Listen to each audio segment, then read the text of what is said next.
Once upon a time, long, long ago, defining your personal style can feel less like a romance novel and more like War and Peace.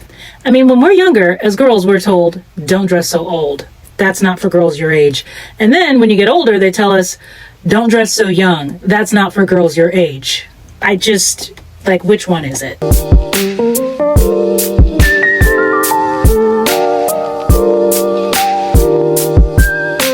Hey sugar, welcome back to my closet. I'm Ro the Black Magnolia, your favorite bougie babe, bringing you all your bougie but budget-friendly tips and faves. It can be really confusing and there's just a lot of mixed messaging when it comes to fashion and style, but I'm here to help you with that. And I'm going to give you 6 easy steps that are going to allow you to figure out what your style story is and define who you are when it comes to fashion. A lot of times we build our wardrobes out of necessity. I was talking to somebody about this and I asked them, how do you define your style? And she told me, well, can I afford it? That's really what it's down to. She's a young mom and businesswoman, and she said, really, when I started to come into my own and figure out what I liked when it came to fashion, it was hard because I became somebody's mom, and I felt like that meant I had to dress a certain way, and it also meant that I had somebody else to think of financially, so spending money on frivolous stuff and indulging in like a new purse or a new pair of shoes just wasn't something that I wanted to do. Also, being in corporate America and seeing clients and being out in the world like that, I have to dress a certain way 5 days a week, and it doesn't really give me a whole lot of room to figure anything else out. I thought about that and I realized I did the same thing. I was in corporate America for a really long time, but before that, I was a stay-at-home mom. And I have 2 completely separate wardrobes in my closet from each of those spaces in my life. And I realized that I needed to find a way to edit down my wardrobe in a way that actually reflects who I am, the things I like, and how I live. And I had to begin to realize that just because something was pretty, I didn't need to bring it home with me. Can you imagine if we applied that same principle to relationships? It looks good, so I'm gonna just bring it home. No, I think that's a whole other video that I can't, not now, later. Just because something is pretty doesn't mean it works with your style story. And these are the 6 steps that I use to do that. So let's dive in. So now that we know we shouldn't just be buying things that look pretty, where do we start? And that's step 1. Know your body type. You're not going to wear what you don't feel comfortable in emotionally or physically. It doesn't matter how pretty something is or how good the quality is. If it doesn't fit you right and you don't feel comfortable in it, there's no point to it. So first, know your body type. So that was super easy. Now on to step 2. What's your uniform? That question can be a little bit confusing, but think of it like this. Are you a corporate queen? Do you spend your days working from home? Do you spend your days chasing tiny humans? What are you doing all day long? And are you wearing clothes that make it so that you can do whatever it is you're doing all day comfortably? Like I said, I spent a long time being a stay-at-home mom and then moved into corporate America. So I really had no in-between. I was either in velour tracksuits, it was the 90s, or I was in sky-high heels and business suits. Start with what works for your lifestyle, and then you can add flair as necessary from there. Whether that be for special occasions or lounging around the house, what's going to work with your lifestyle and your personality is what you need to have in your closet.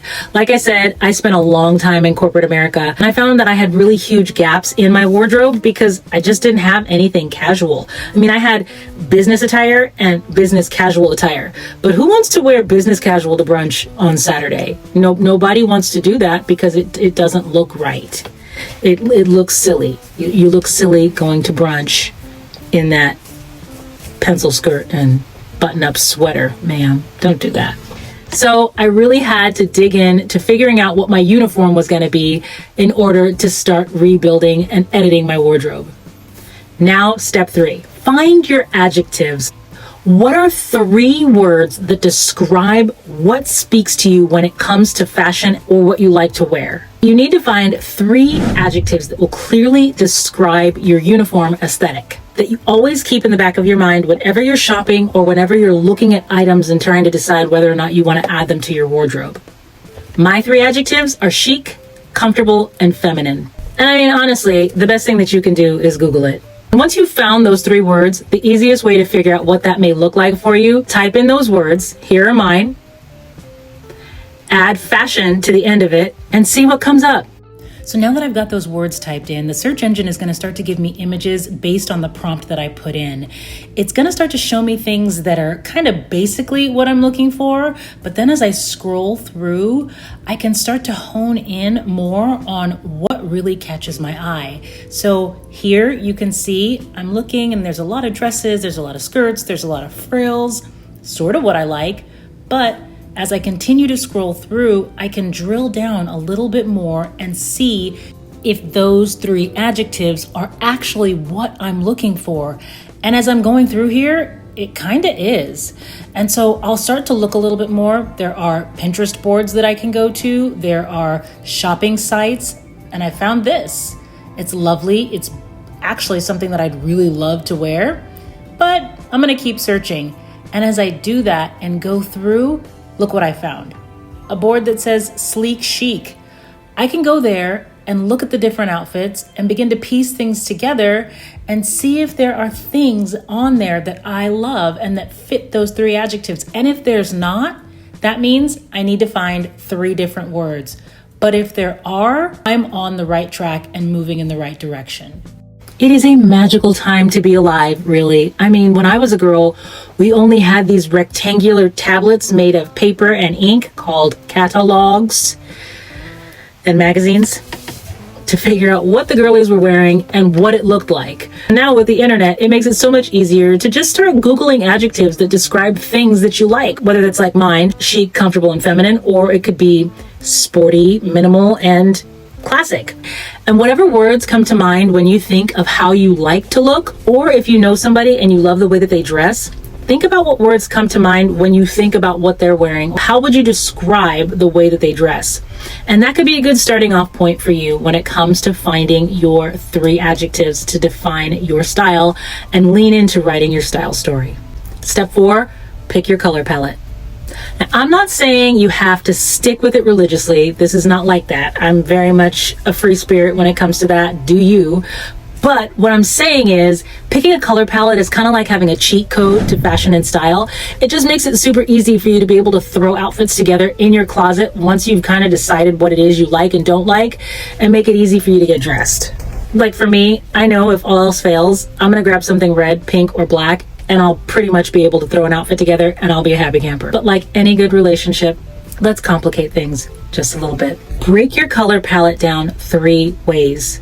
Start with neutrals: white, beige, black, cream, anything that you could pair with absolutely any other color and not have any problem matching it. Second, primary colors. Think Roy G. Biv. Remember that from when we were kids? So all of those analogous colors that are right next to each other on the color wheel, yellow paired with chartreuse and green, or red with vermilion and orange. All 3 of the colors in each of those pairings share a common hue and they all work together. They just match. Then the next set of colors that you need to choose are your complementary colors, or the colors that are literally like opposite of each other on that color wheel. So choose your colors, choose your favorite neutrals, choose your favorite primary, and then choose your favorite complementary. In real life, this is what that looks like for me.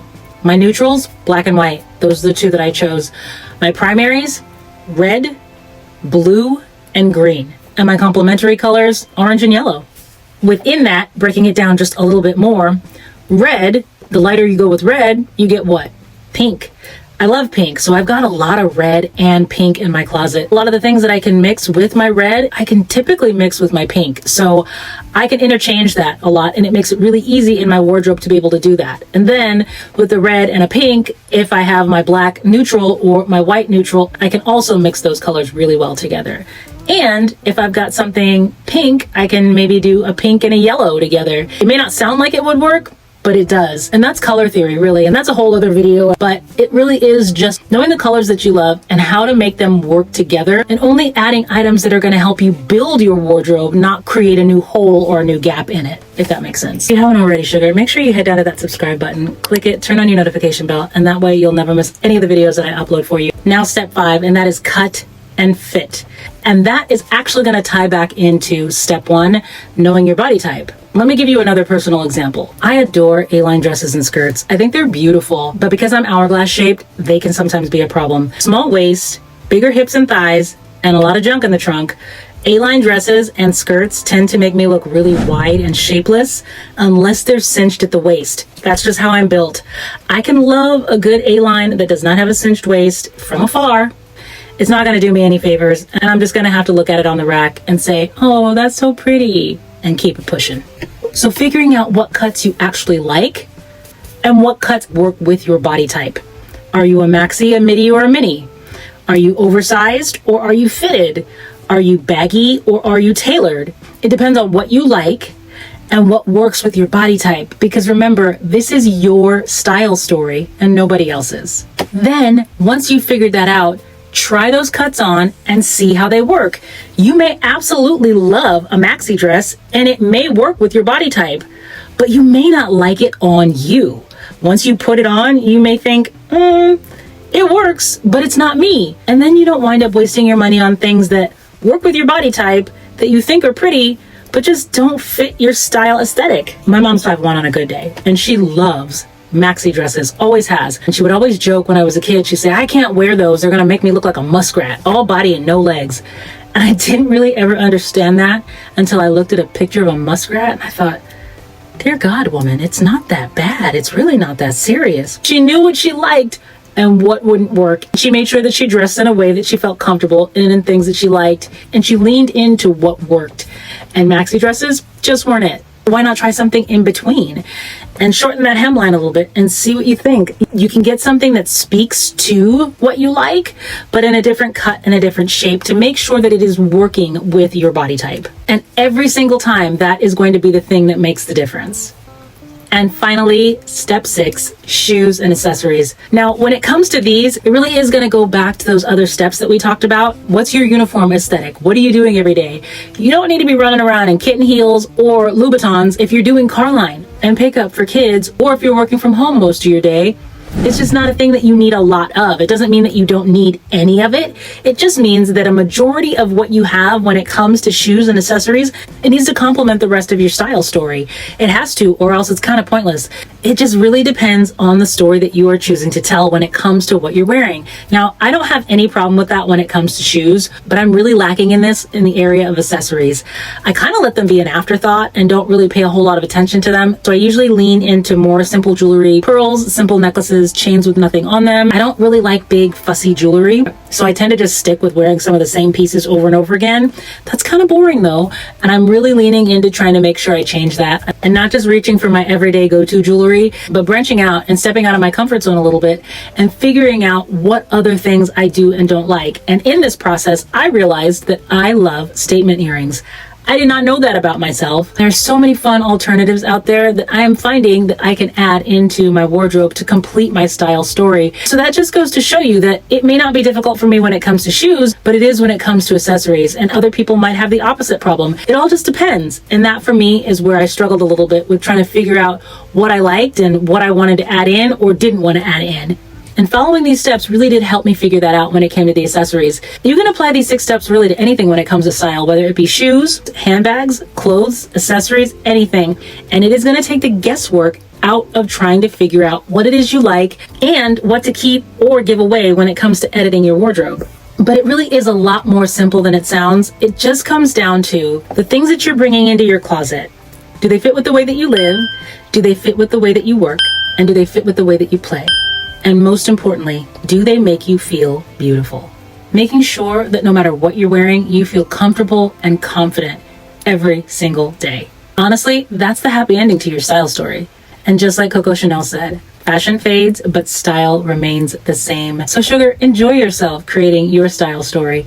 And I will see you in the next video.